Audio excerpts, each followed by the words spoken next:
In a quiet forest, there lived a bright blue bird who was always cheerful, singing sweet songs from dawn to dusk.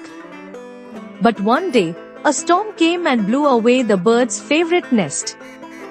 All that effort, gone with the wind. The next morning, the bird sat on a bare branch, silent and still. Other birds passed by and tried to cheer it up, but it didn't sing. It kept thinking, why did this happen? My nest was perfect. Then an old wise owl flew over and said gently, don't carry yesterday, little bird. It's too heavy for your tiny wings. The bird blinked. But how can I forget it? The owl smiled. You don't forget it. You learn from it. But then you fly forward. That's what wings are for. The bird thought about that all day.